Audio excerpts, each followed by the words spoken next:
बिस्मिल्लाहिर्रहमानिर्रहीम। अस्सलामुअलैकुम। Centre point सरा ज़यम मोहम्मद फ़हीम परून पर सेंटर पॉइंट के मुंगा द सेनेट इंतखाबात हवाले सरा खबर कोला और परून हम दा खबर केदा कि मुख्तलिफ पार्टियानो मुख्तलिफ उम्मीदवारान मैदान तक उसकड़ी दी और दे ज़ल्ला हम कि कम खलक पर मैदान की दी अगर डेर दसी दी चे अगर द यवे पार्टी ना बल ततली दी आया दा खलक बाल तपज़े पातिशी और कना और नन यो डेर घट खबर मखे तरागे सहर तकरीबन से 11 बजे पर इस्लामाबाद के यो प्रेस कॉन्फ्रेंस हो शो और आगे की द जमीयत उलमा इस्लाम ना द्रे पेरा लका मुसलसल अतल लस्काला काल 2000 ना सेनेटर मुंतखब शो तलहा महमूद सैब द खैबर पख्तूनख्वा काल 2012 की दोबारा सेनेटर मुंतखब शो और काल 2013 के पद्रेम पेरा सेनेटर मुंतखब शो खैबर पख्तूनख्वा आगुई द्रे पेरे सेनेटर मुंतखब शो और दे ज़ल्ला चागुई तदा उलगे दिल चे टिकट द आगुई न जोड़ीगी और अताउल हक दरवेश सेबले टिकट वर करे दे नो आगुई नन पीपल्स पार्टी के शमूलियत का आगुई से दा खफगान इजहार उनक चिकल आगी न सवाल शो चे तासोवल खपले पार्टी न खपाए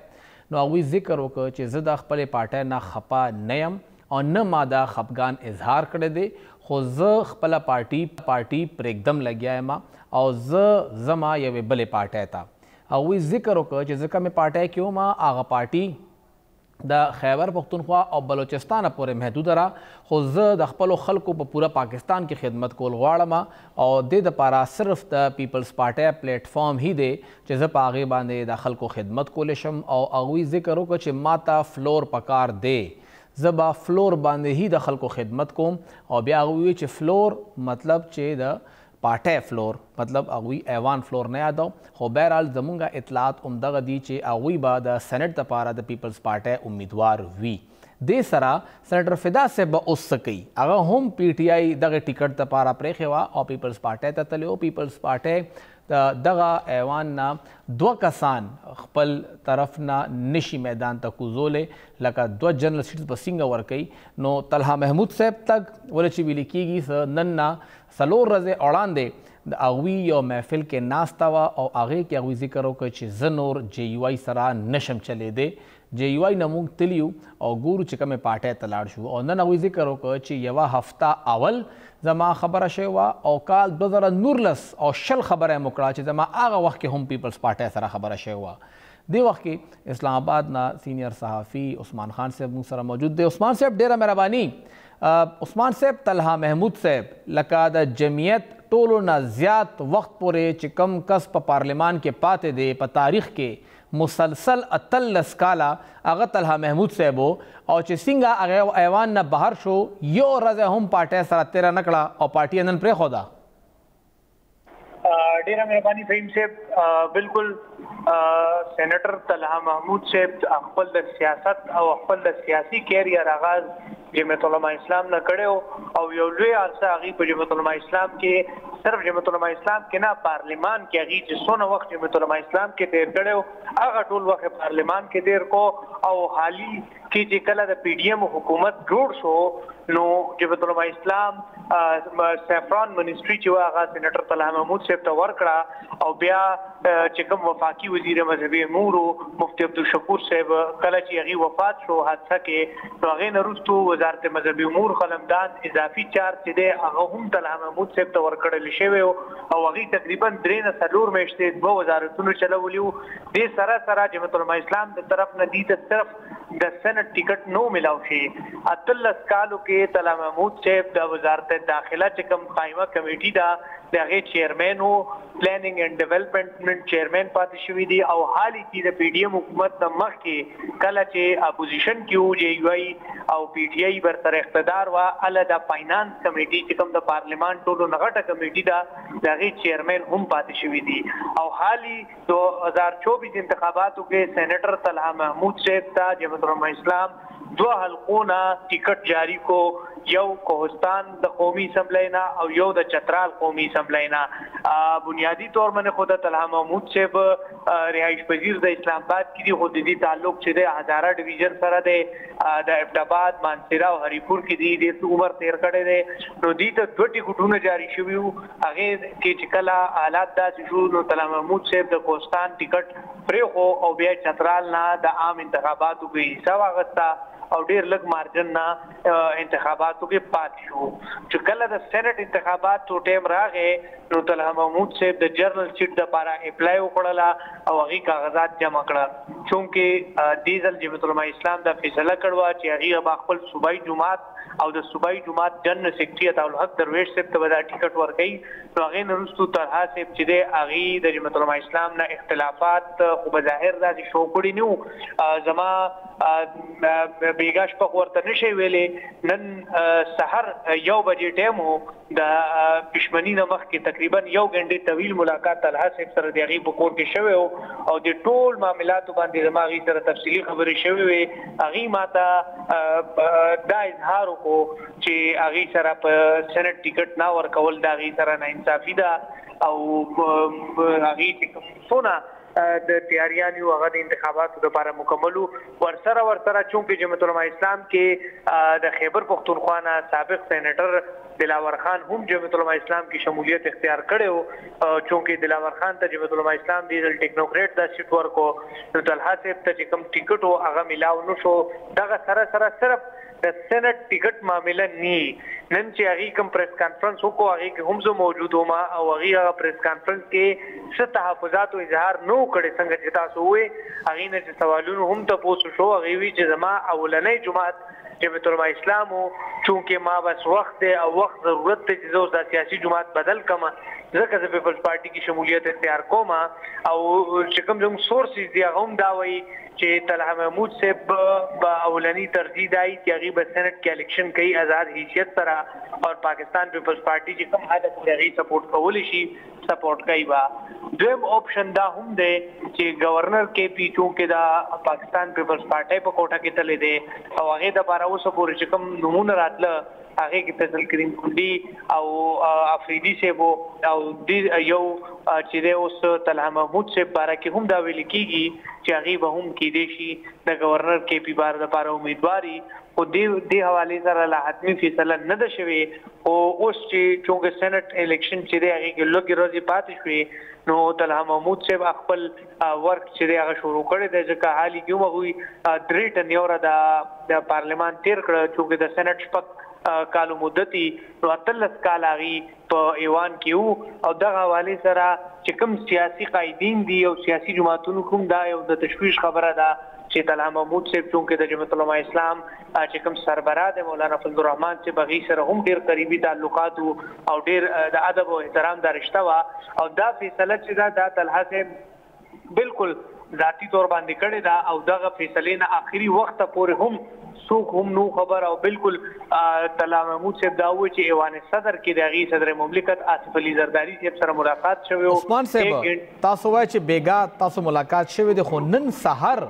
د جمعیت علماء اسلام ډیر ذمہ داران خلکو سره زما خبره کې دا اغوی هم نو خبر چې طلحه صاحب روان دي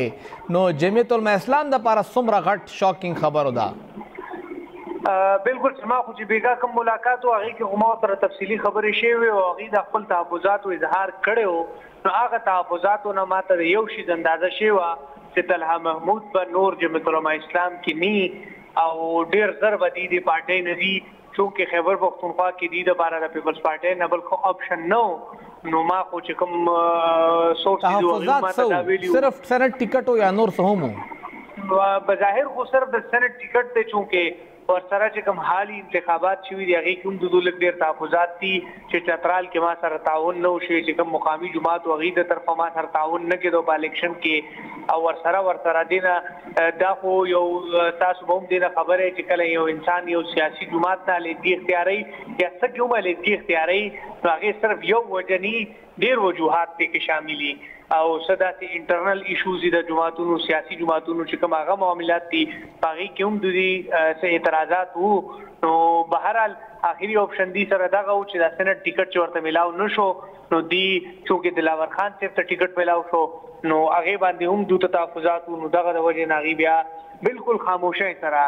لکه سحر 11 بجے پریس کانفرنس او پاکستان پیپلز پارٹی چې کوم انویټیشن جاری کړو هغه کې هغه صرف دا ویلیو چې پیپلز پارٹی چې کوم ترجمان دی فیصل کریم کونډي په پریس کانفرنس کوي هغه انویټیشن کې هم دا ذکر نو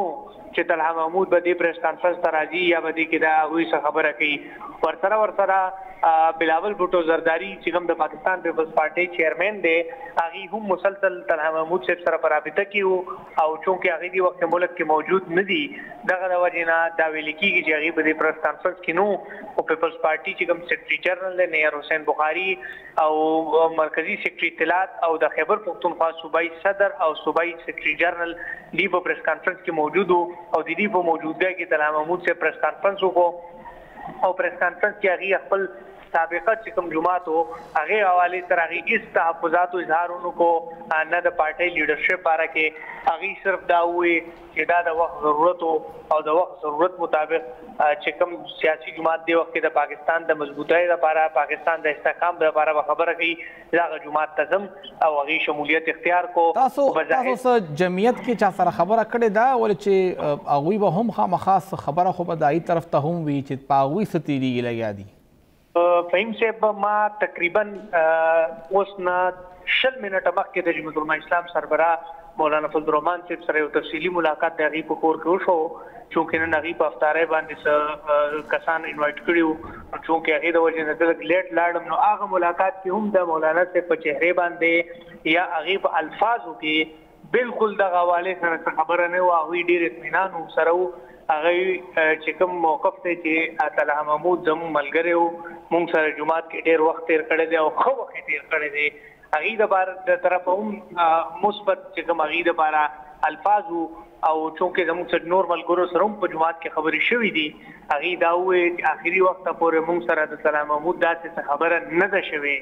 نه موږ سره څه داسې معاملات شوي دي چونکې طلحه محمود صاحب چې کله کاغذونه جمع کړه سېنټ دپاره نو هغې چې کوم تجویز کننده او تصدیق کننده او هغه د جمعیت العلماء اسلام امیدوارانو هغه په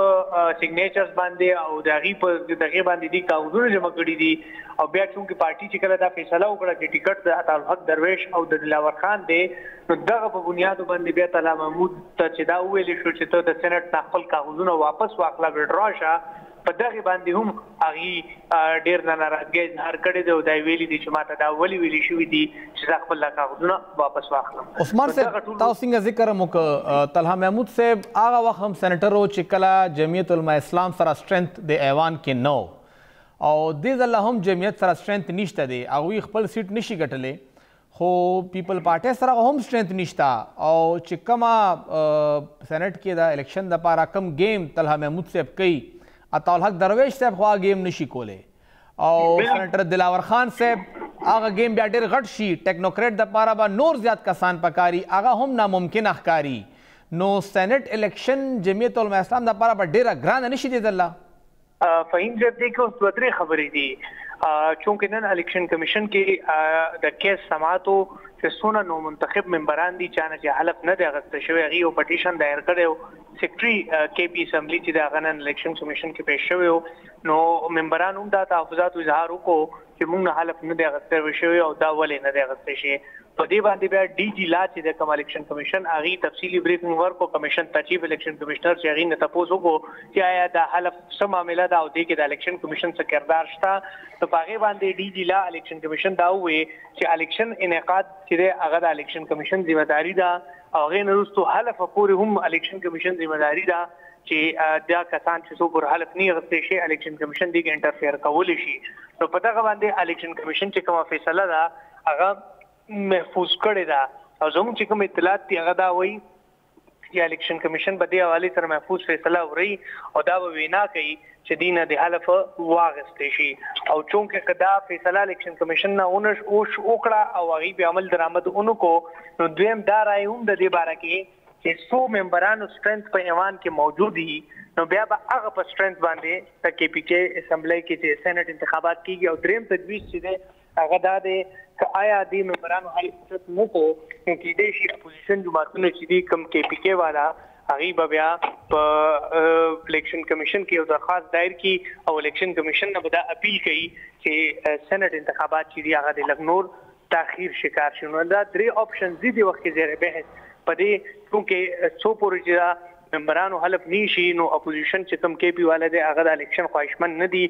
دویم اپشن بیا دا هم دی چې ایوان کې چې کم ممبران موجود دي په هغه ریشو باندې بیا د سېنات الیکشن کې او هغه ریشو باندې جمعیت سیټ نشي وسته. دغه چونکه سېنیټر دلاور خان تاسو هم پیژنئ او هغه په ځړه کې هم په ټیکنوکریټ په سیټ باندې راغلی او په هغه وخت کې هم هغه ټیک ټاک خپل ووټ اخیسته. هغه ټیم مخره پی ټی آی او مسلم لیگ نور هم پکې شامل لګا یو سټرنث مو ټول جم اپوزیشن یو ځای شوی خپلو کې هغه یو بل سپورټ کول نو دې ځل لکه ځان لذي بیا خو ګران اخکاری. پروژه صورتحال دی په هغه مطابق خو کې پیپلز پارټي سره د مسلم لیگ نوم اډجسټمنټ کېدی شي خو جمعیت العلماء اسلام سره دی وخت کې یو سیاسي جماعت هم نه رابطې شته نه دی رابطې کړې دي. نو جمعیت العلماء اسلام په دې ځل په سېنات الیکشن کې تنها مقابله کوي. او دا چې کم پټیشن جمع شوی دی الیکشن کمیشن کې هغه کې جمعیت العلماء اسلام هم درخواست گزار دی. بالکل ټول سیاسي جماعتونو چې کوم ممبران وغین دې سره پټیشن کیو او ورسره چې کوم زما معلومات یو نوې پټیشن هم تیاریږي هغه په الیکشن کمیشن کې جمع کول کیږي او بیا باقي کې مطالبه کوي چې دا انتخابات چې دي.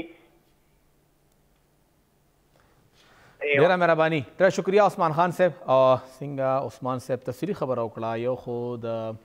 طلحه پارټي پر خودل هغه ذکر وکړ چې دا د یوې ورځې خبره نه ده. خفګان خو ډېر مخکې نه روانو خو دا خفګان اخیرنی چې کوم حد و هغه دا و چې کله هغوی ته پارټۍ قیادت وویل چې تاسو خپل نامینیشن پیپر واپس والی اپای خفه شوی دی او بیا خفګان هم دومره و چې هغه نور د پارټۍ کې نه پاتې کېده. چترال الیکشن کې د هغوی ګیله وه چې ما سره زما قیادت مقامی قیادت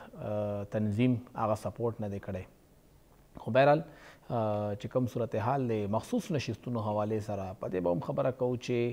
کیږي بس مخصوص نشستونو حوالې سره الیکشن کمیشن پېښور های کورټ دواړو کې کیس روان دی د هغوی حلف حوالې سره او اوس لوبه یوې هفتې ته پاتې ده. په نن ورځ باندې به سېنټ الیکشني صوبایي حکومت د یو هفته کې دننه دوی نه حلف اخلي او که نه یو ډېر شنده مې نه پس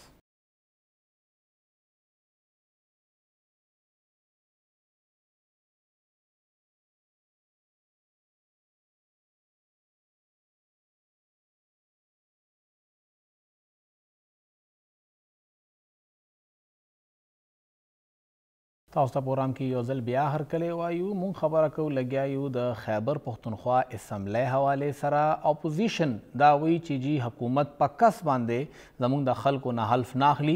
او خاص زموږ د خلکو دپاره تاسو اجلاس راوغواړئ او دوی نه حلف واخلی. حکومت یا اسمبلی بل خواته وایي چې دومره څه ناوخته دی چې کله اجلاس راغواړو تاسو نه به حلف هم واخلو خو خبره هلته پاتې نه شوه. اپوزیشن اوس لاړه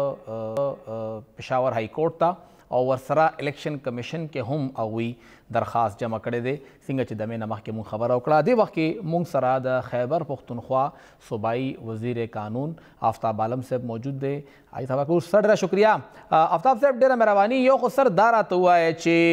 نن ستاسو حکومت لخوا یو جواب هم پېښور های کورټ کې جمع شو چې ستاسو دغه اجلاس که لیټ کیږي یا ولې په ټایم نه کیږي لګیا دی دا هر څه شوي دي خو اپوزیشن وایي چې زموږ د خلکو دپاره اجلاس راوغواړئ. صوبایي حکومت موقف څه دی او بیا قانون او آئین د باره کې څه وایي؟ بسم الله الرحمن الرحیم. ډېره مهرباني جی. داسې ده جی دا خو تاسو نالج کې وي چې گورنر صاحب سمن کړی و اجلاس جی جی خو هغه اجلاس چې دا کوم طریقې کار دا طریقې کار غلط و غیر آئینی و او گورنر صاحب سره ډایرکټ د دې خبرې منډیټ نه و. هغو چې کوم طریقې کار اختیار کړی و یا کوم بهانه یې جوړه کړې وه چې ما ته اپوزیشن لیټر کړی دا نو هغه طریقې کار هم غلط و جي. هغه نه په کسټمز کې دینه مخکې داسې شوي دي او کوم قانون او آئین کې کلیر کټ د طریقې کار دا چې سوره هم اجلاس کیږي یا سوره هم د امور چې کیږي د حکومت هغه به د کیبنټ او د چیف منسٹر په ایڈوایز باندې چلیږي او تاسو ته پته ده چې پارلیماني نظام کې گورنر صاحب چې دا یا صدر دغه عہده برای نام وی سیریمونیل وی دا کلیر کټ چې پارلیماني کوم آئین چې دا د دې ډیفینیشن دا څنګه ز خپل د قانون یو طالب علم یم هغه په ناته پارلیماني نظام چې دا کلیر دا نون فیکټ دی چې صحیح وایلیشن وشو په نتیجه کې د اسمبلی سیکریټریټ نه لا ډپارټمنټ او بیا لا ډپارټمنټ مخکې فارورډ کړل د ایډوکیټ جنرال افیس ته چې دې باندې موږ ته قانوني مشاورت راکو نو هغه باندې قانوني مشاورت وشو او لیټر هغه ته ریپلای ملاو شو جواب ملاو شو اسمبلی ته چې دا بالکل غیر آئینی دا او د دې اختیار صرف او صرف د وزیر اعلی صاحب سره دا په یو صورت کې د وزیر اعلی صاحب دا اختیار نوي چې کله عدم اعتماد ولا فضا جوړوي معاملات لګیاوي په اسمبلی کې بیا په دې صورت کې هم آئین ډیر کلیر دا چې بیا به 1/4 یعنی دی پورا اسمبلی صورت تعداد دا دغه 1/4 یعنی 25% صحیح 25% لکه دې ټایم کې د مو اسمبلی ټوټل تعداد دا 145 نو 25% سره هغه جوړیږي 37 کسان نو 37 ایم پی ایز به بیا ریکویزیشن کوي او دا ریکویزیشن به باقاعده د سپیکر افیس په تھرو باندې تھرو پراپر چینل دا گورنر صاحب ته بیا پیش کیږي نو په دې صورتحال کې صرف چې د عدم اعتماد فضا جوړوي بیا 1/4 ممبرانو ته دا اختیار شته چې هغه ریکویزیشن وکړي د سیشن راغوستو د دې نه هټ کې هیڅ قسم د چا سره اختیار نشته دا اختیار صرف او صرف د وزیر اعلی صاحب سره دا او د کابینه سره دا او بل د دې نه علاوه قانون په دې هم ډیر کلیر دا چې د یو سیشن او د بل سیشن منځ کې کم از کم چې د 120 ورځو نه زیاتې ورځې تیرې نشي یعنی 4 مهینو کې نه به سیشن را بوللی شي نو سیشن خو تاسو ته پته ده چې دا اوس شوی او ډېر نږدې ورځو کې صدارتي الیکشن حوالې سره اخري ځل د موله سیشن شوی ده نو هغې خو ټولې شل ورځې هم نه دي تیرې دې نه علاوه تاسو خبره وکړه د اوت د حلف چې دا دو کوم ریزرو سیټونه دي نو په دې باندې هم جی تاسو به ډېر کلیر وو چې دا کوم ریزرو سیټونه شوي دي دا متنازع دي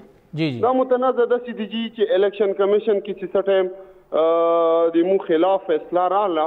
نو هغو په بیړې کې د شپې د دو نوټیفیکیشن وباسل یو پارټي په فارم حالانکه هغه د دو سیټونه چې دي هغه هم غیر متنازع دي چې کوم دو ګټلي دي لکه په فارم 47 باندې دو ګټلي په فارم 45 باندې مو ګټلي خو بهرحال فرض کیا مودا تسلیم کړی شي دو ګټلې دي نو آیا دا کامن سنس منیږي چې 5 سیټونو یو پارټي 5 ایم پی ایز ګټي او هغه ته ریزرو 8 سیټونه ملويږي نو دا خو کوم سایډ ولا جمهوریت ته جی دا خو په جمهوریت کې دا ډیفاین دي آفتاب صاحب تاسو څنګه وې تاسو په خپل هم علاوه جی بل د دین علاوه ټولونه مهمه خبره چې هغه د الیکشن کمیشن نوټیفیکیشن چې وکړل د ریزرو ولا د مخالفو پارټو ولا نو مو په هغه باندې هائی کورټ کې دی هغه ولا فیصله یا پینډینګ دا هغه فیصله ولا اوسه پوری جواب نه درغلی هغه په ریټن فارم کې څه فیصله نه درغلی نو څرنګه جی هغه او واخستل شي هغه خو سر نن را لا تفصیلی فیصله دا دوه طریقې کوچ کې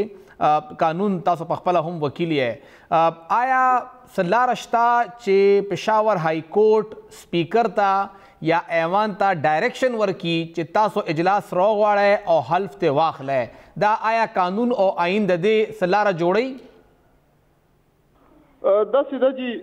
چې د حکومت معاملات یا د اسمبلی د چلولو معاملات کې چې دا آئین په دې باندې هم ډېر کلیر ده چې دې کې هیڅ قسم مداخلات عدالت هم نشي کولی جی ما بعد چې هغه عدالت ته اختیار وي په آئین کې کلیر کړ نو دې معاملاتو کې بل د دې نه هټ کې دا ټوټل ما خو تاسو ته وایي چې دا هولي سولي اختیار د کیبنټ او د وزیر اعلی صاحب سره ده. بل د دې نه علاوه جی خبره دی اوت تا نو اوس باندې به فیصله وزیر اعلی صاحب په خپل من کوي چې آیا کله دوته مناسب ولګي. دا عدالت هم څه طریقې سره دوته انسټرکشن نشي ورکوي. آئین په دې باندې ډیر کلیر دی چې دې معاملاتو کې لکه تاسو وایئ چې اجلاس راغوستل هغه د وزیر اعلی یو ثواب دید دی چې اب گورنر ته وایي، خو آئین په دې باندې هغه باونډ کوي چې ته به اجلاس د تیر شوي اجلاس 100 او 100 ورځو کې دننه راغواړې، دې نه بره نشي تللی. بالکل جی، بس دا کلیر خبره ده چې 120 دن ته پې نشي تېرولی. 120 دن کې نه به یو اجلاس او د بل اجلاس منځ کې پیریډ وي. صحیح سر. دا راته ووایه سر چې یو بل قانوني یو سکم ورته ووایه یا یو شخړه ورته ووایه چې دغه اسمبلی هال کې چې کله صدارتي انتخاب کېده نو یو قرارداد الیمین صاحب پیش کړ چې مونږه دغه هاوس چې دی هغه ایز ا پولینګ سټیشن ډکلیئر کوو او هغه بیا منظور شو. سینټ دپاره به هم دغه قرارداد پکار وي او که اجلاس نه کیږي نو بیا به قرارداد منظوري څنګه کیږي؟ دا خبره تاسو بالکل ټیک ده، چونکې دې باندې دا په مخې ورځې باندې مو نوټیفیکیشن وباسلی شو. دا څه غټه معامله نه ده. دا په مخې ورځې باندې پولینګ سټیشن ډکلیئر شي، نوټیفاید بشي ګزټ کې یا د هغې نه یوه ورځ وړاندې. نو بهرحال دې باندې مشاورت شروع ده یا فاینل فیصله نه ده شوې. خو بهرحال لکه دا معامله ډېره کلیر ده چې اپوزیشن والا اوس دا غواړي چې کوم د دو سره الیکشن کمیشن ګډ جوړ ده چې هغه د مو کوم سیاسي حق ته چې عوام مو ته راکړی ده چې هغه منډیټ مو مزید غلا کړو د سینټ په شکل کې. نو انشاءالله داسې کولو ته مو نه پرېږدو، ولې چې د خپل منډیټ والا ډیفینس د عوام په مو باندې حق ته چې مو ته منډیټ راکړی ده او لہذا جی دا په یو صورت باندې نشي کېدای. دا سوای چې اجلاس چې کوم دی اب نه کیږي د 2 اپریل نه مخکې. بالکل جی، فی الحال خو همدا فیصله ده که بیا بدله شو بیا پته نشته. لکه بدلیدي شي لا پکې خو پکې لا شته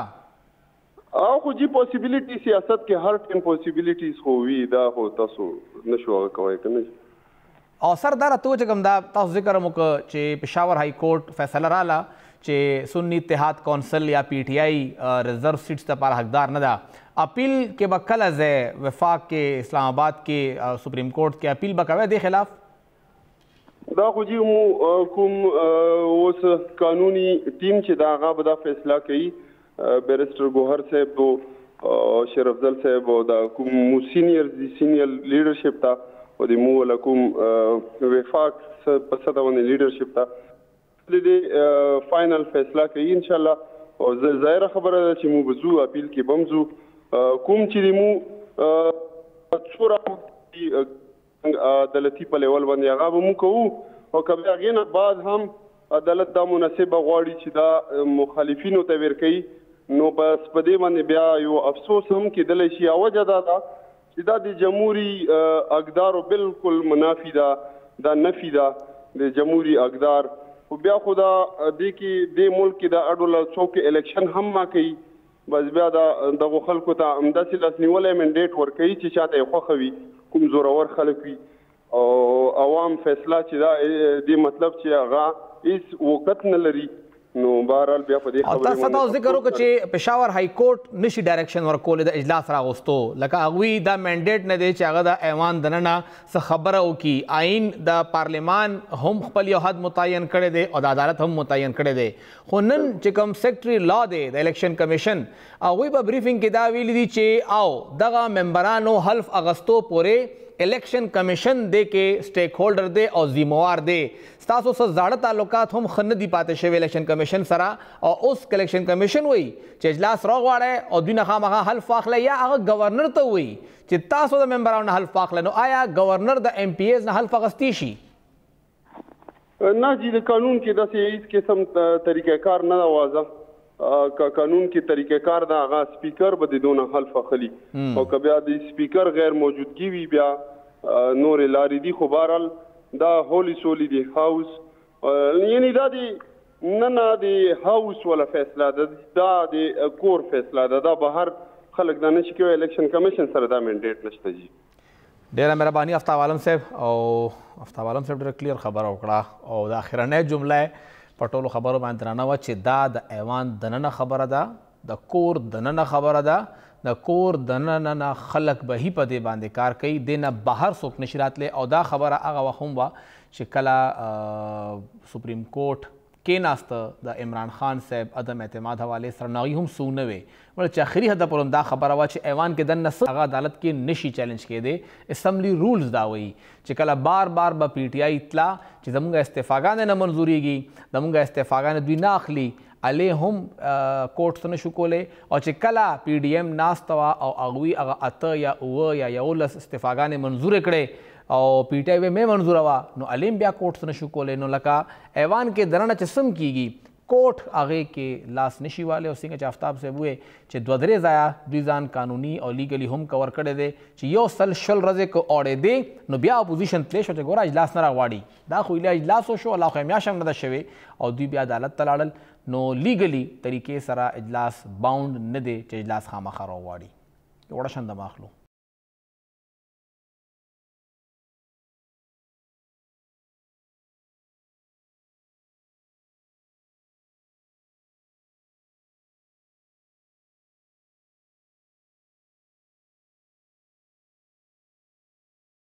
वेलकम बैक. 2 हफ्ते तेरे शुए, नीमा रोजा तेरा शुआ और रोज़ाना उम्दा खबरें और नन फलानी डिप्टी कमिश्नर चापाऊ वाला, नन फलानी असिस्टेंट कमिश्नर चापाऊ वाला और दुमरा खलक के गिरफ्तार अकलल, दुमरा खलक जुर्माना शु खुदा ग्रानी कंट्रोल नशवा. वज़ीर आला साहब निगरानी कई, वज़ीर ख़जाना साहब निगरानी कई, कमिश्नर साहब निगरानी कई, डिप्टी कमिश्नर निगरानी कई. खल को ता न खो ओड़ा अर्जान मिलावीगी, न वरता सब्ज़ी अर्जान मिलावीगी और न वरता घोड़ी अर्जान मिलावीगी. चीनी यो शिज दे वाक़ के द और पा बाया दे और मुसलसल ग्रानी की लग्या दे और बिया खलक कोई चिपमुंग माने खुदे रहम वाले न कई. आया दगा ग्रानी दमुंगा खल को पखपदर आवस्थेरा और कदा रोजे दा मियाशी ग्राने दा पारा दा पदे वा खबर कहूँ दे वक्त के मुसरा पे खबर के द आज न्यूज़ ब्यूरो चीफ सीनियर सहाफ़ी फरजाना अली भी मौजूद रहा. मैडम बहुत शुक्रिया. मैडम ये आपने भी पूरी ज़िंदगी इसी रमज़ान को कवर किया होगा, ये रमज़ान आते ही आखिर क्या हो जाता है कि एकदम से महंगाई आ जाती है. जो चीज़ आपको आम तौर पे सब्ज़ी मंडी में, फ्रूट मंडी में 15-20 रुपए किलो मिलती है वो 100-150 रुपए किलो जाती है और फिर मिलती भी नहीं है और ज़िलाई इंतज़ामिया भी जो है वो गायब हो जाती है. आखिर रमज़ान में होता क्या है? बहुत शुक्रिया फ़हीम. रमज़ान में क्या होता है? वही होता है जो सारा साल होता है. हमारी मुनाफ़क़त जो है वो खुलकर सामने आ जाती है, जो सीधी सी बात है. बहुत सारे लोगों को ये बातें जो है वो बुरी लगती हैं कि आप इस तरह से बात करते हो, लेकिन असल में बात यह है कि मैं कभी कभी हैरान हो जाती हूँ कि हम जिस तरह से इबादत में मशगूल हो जाते हैं उसका रिफ्लेक्शन हमारी रोज़मर्रा की ज़िंदगी में नज़र क्यों नहीं आता. मुझे कभी कभी ऐसे लगता है कि हमें ना अच्छे मुसलमान होने से पहले अच्छा इंसान होना बहुत ज़रूरी है और फिर उसके बाद जाहिर है आप अच्छे इंसान होंगे तो फिर उसके बाद आपका जो तर्ज अमल है लोगों के साथ वो बेहतर तरीके से होगा. आप बहुत सारे लोग इसके ऊपर तनकीद करेंगे कि ये आपने क्या कह दिया, लेकिन बात ये है कि आप मैं आपको एक छोटी सी बात बताती हूँ कि मेरा अमेरिका जाना हुआ तो वहाँ पर कोलंबस डे आ गया हमारे जिन दिनों हम वहाँ पे थे तो, और मैं वहाँ पे पूरे शहर में सेलें लगी हुई थी और सेलें ऐसे लगी. मैंने कहा आप कोलंबस डे को भी इस तरह से सेलिब्रेट करते हो? उसने कहा बिल्कुल. वहाँ पे जो लोग थे उन्होंने सेलें लगाई हुई थी, आप किसी मॉल में चले जाओ कुछ भी ले लो. अच्छा फिर रिफंडेबल भी है. आपको चीज पसंद नहीं आई, आपने देखा होगा यहाँ पर सेल की चीजें पसंद नहीं आती तो वो वापस नहीं हो सकती, वो रिफंडेबल भी थी.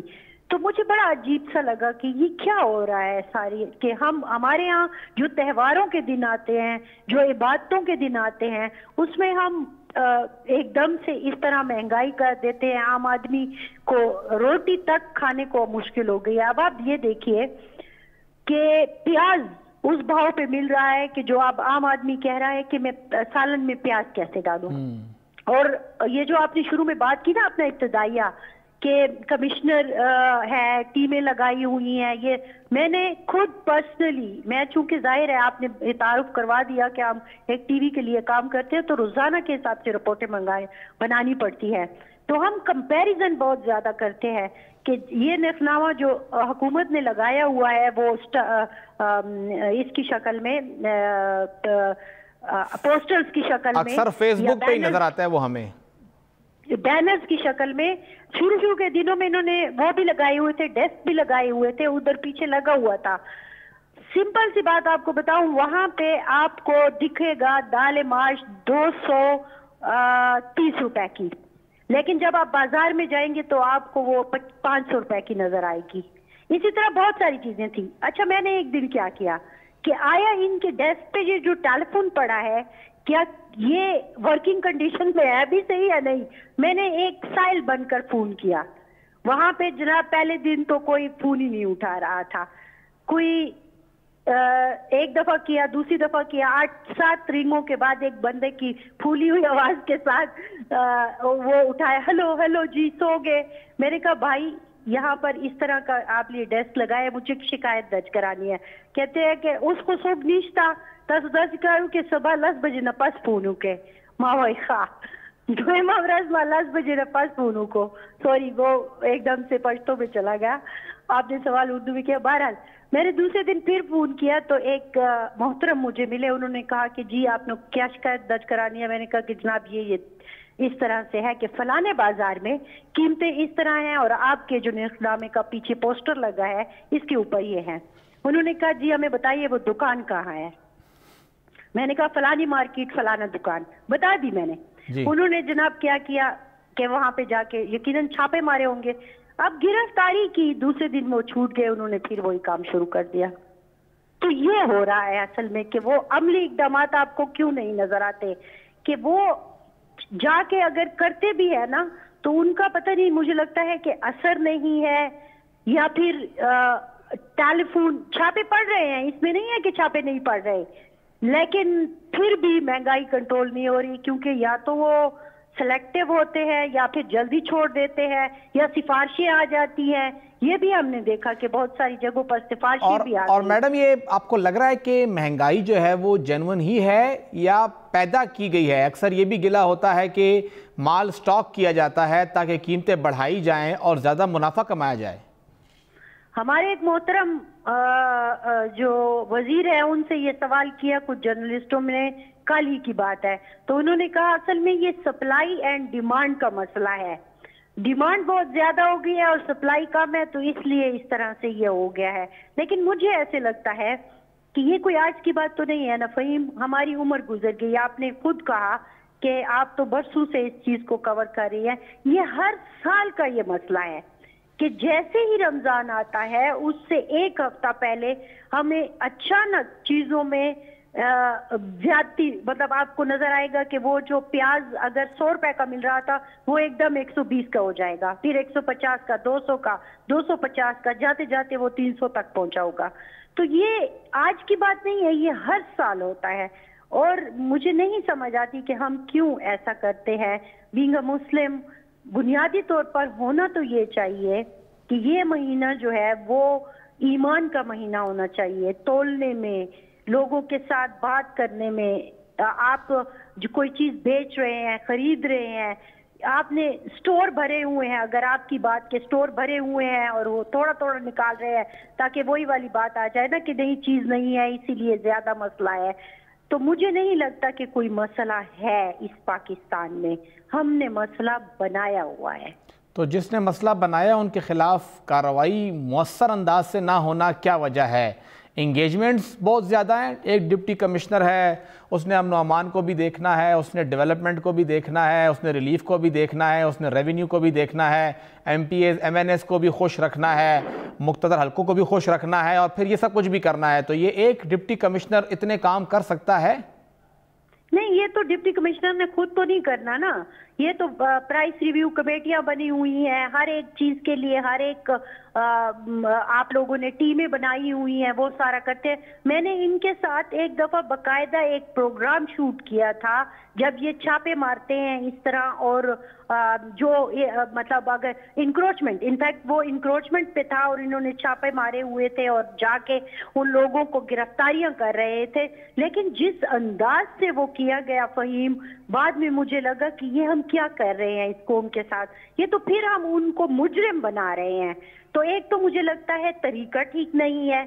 सबसे पहले विल नहीं है।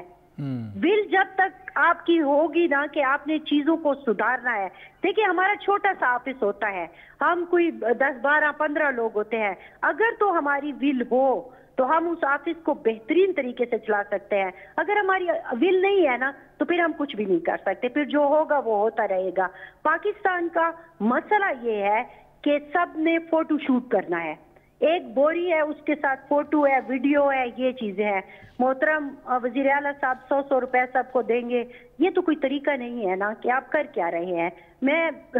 मिसाल आज ही का चूंकि हुआ तो मुझे याद आ गया। ओवरऑल आप देखिए सबके साथ यही हो रहा है, फोटोशूट फोटोशूट फोटोशूट। अमली तौर पर आप चीजें जो है वो 4 दिन डेस्क लगाया, 5वें दिन उसको आपने जो है बस ऐसे ही रख लिया। आपने 2 दुकानों पर छापा लगाया, तीसरे दिन किसी की कॉल आ गई। अच्छा आप एक और बात देखें, सिर्फ ये मसला नहीं है कि हमने प्याज और टमाटर को कंट्रोल करना है, हमने ओवरऑल निजाम को कंट्रोल करना है। आप मुझे ये बताइए कि ये जो बड़े बड़े स्टोर हैं, बड़े बड़े मॉल्स हैं, क्या इन पे आपको सही तरीके से चीज बिकती हुई नजर आ रही है? बिल्कुल और भी इनके ओनर कौन होते हैं आपको तो पता होगा ना कि इनके ओनर्स कौन होते हैं, होटलों के ओनर्स कौन होते हैं, रेस्टोरेंट के ओनर्स कौन होते हैं। तो ये सारा माफिया जो है ना एक दूसरे के साथ मिला हुआ है। छोटा दुकानदार को आप गिरफ्तार कर लेंगे, छोटे कसाब को ये आप मैडम मेरा सवाल भी यही था कि अक्सर औकात जब ज़िला इंतज़ामिया छापा मारती है तो ये छोटे ताजरों को पकड़ती है, किसी परचून की दुकान को पकड़ लिया, कोई ठेले वाला पकड़ा गया। ये जो बड़े बड़े ताजर होते हैं जो कि उनका खैर रमज़ान तो उनका हरम शरीफ में ही गुजरता है, वो तो वहीं पे होते हैं, हर साल हज भी वो करते हैं, अलहाज होते हैं, रोज़े में उम्रा वो छोड़ते नहीं हैं, फिर बड़ा बड़ा खैरात ज़कात भी करते हैं, दस्तरखान भी लगते हैं उनके ऊपर हाथ क्यों नहीं डालते लोग? क्योंकि असल में तो ज़ख़ीरा अंदोज़ी वही करते हैं। तो आप ये देखिए ना कि जो डालने वाले हैं एक चाचा है, जो उसको बचाने वाला है वो भांजा है, भतीजा है। आप जरा थोड़ा सा जहन में लेके आए, कोई सेनेटर है, कोई एमपी है, कोई एमएलए है, उसी का भाई डीसी है, उसके भाई एसी है, उसी के भाई ने माल खोला हुआ है। अभी मैं 3-4 नाम ले लूं तो आप कहेंगे कि फिर मसला बन जाएगा। तो ये सारा एक माफिया है जो आपस में क्लब हुआ है और इनके ऊपर आप हाथ नहीं डाल सकते। जहां तक छोटे दुकानदार की आपने बात की है, मुझे याद है कि जब वो हम इंक्रोचमेंट वाले मसले पर मैं प्रोग्राम शूट कर रही थी और एसी साहिबा ये छापे मार रही थी, तो बीच बीच में जो साथ उनका अमला था वो जिस तरह से ड्राई फ्रूट वाले की बोरियां उठा रहा था, जो शाल वाला था उसकी शालें उठा रहा था और जा के अपनी वो पुलिस मोबाइल में रख रहा था। तो मैंने एक जगह पर उससे सवाल किया कि ये जो गरीब ठेले वाले से या इस दुकानदार से आपने चीजें उठाई हैं, इसके ऊपर तो आपने नंबर नहीं लिखा या इससे शनाख्ती कार्ड तो की कॉपी तो इधर नहीं लगाई, तो आपको कैसे पता होगा कि गोदाम में ये चीज फलां बंदे की पड़ी है? कहते हैं हाँ वो बस पता चल जाता है। तो आप अपनी गाड़ी में जब चीज रख रहे हो तो फिर कैसे गोदाम में वो जाएगी? तो इससे आप अंदाजा लगा लें कि ये जो सारा निजाम है ये बुनियादी तौर पर एक करप्ट निजाम है और इसको कोई ठीक करने के लिए इसलिए तैयार नहीं है कि ये सारे इसके हिस्सेदार हैं। हम अक्सर बातें करते हैं कि ब्यूरोक्रेसी को जब तक नुकेल नहीं डाली जाएगी और जब तक उनको सही काम करने के लिए तैयार नहीं किया जाएगा तब तक ये पाकिस्तान का निजाम ठीक नहीं हो सकता। तो ये भी उसकी एक छोटी सी मिसाल है जो आपको इंतजामी लेवल पर नजर आती है। बहुत बहुत शुक्रिया मैडम। फरजाना अली बीबी, ब्यूरो चीफ, आज टीवी पेशावर और सिंह खबर चे ब्यूरोक्रेसी दा डिप्टी कमिश्नर साहब, दा असिस्टेंट कमिश्नर साहब या साहिबा दुई पकम गाड़ी की गर्जी दागे कीमत 1-1.5-2 करोड़ रुपए हुई और बाहर द केले रेट, द माल्टे रेट, द स्ट्रॉबेरी रेट दुना कंट्रोल निशी अलुगान तिगरानीगी यो आम का स्कोर था जान सरा 2 वक्त रोटा द पारा प्याज नशी उड़े, टमाटर नशी उड़े, अगत ओडन ने मिलावीगी, गोड़ी ने मिलावीगी, खुदा का अफसरान हुई मुँह होडेर कार कहूँ हम वर्कूटी गाड़ी की न गर्दन न पिंदिश पक का लावल दिबा वर्कूटी गाड़ी गर्दल वर्कूटी गाड़ी बहुम दशल 15 लाख रुपये उस दिवी चिन्ना मुंग तब कम अज़ कम 70-80 लाख रुपए 1 करोड़ रुपये गाड़ी वी जबा अले गर्जम और माँ सरबा 2 गाड़ी नूर हम भी यो मख के बल रुस्तो नो दगा प्रोकोल चिकम मुंग दे वाक़ के ACAAC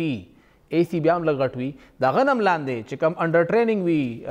هغه ته UT چې کوم اغلی هغه سره هم درې ګاډي ګرځي او د هغه نشه چې کومه وي هغه ځان ته د علاقې بادشاه وي او عام کس ورته نظام نشي ورتلی. دا بیروکراسي چې کله پورې مونږ نی سمه کړی او دا سمول د دغه منتخب حکومت کار دی. زمونږ دغه منتخب حکومت کم هم دی که صوبایي دی که وفاقي دی هغه بیروکراسي ټیک کوي نه الټا هغې سره لاس کې لاس واچوي او دا دواړه بیا عوام نه د هرې خبرې بدل اخلي. عوام خو ووټ درکړی دی کم از کم ته دغه ووټ حق ادا کا او دا بیروکراسي پبلک سرونټ جوړ کا. دا پبلک ماسټر نه دی دا د عوامو ملازم دی عوام د دې غلام نه دی. پروګرام وخت ختم دی اجازت راکړئ د الله په امان.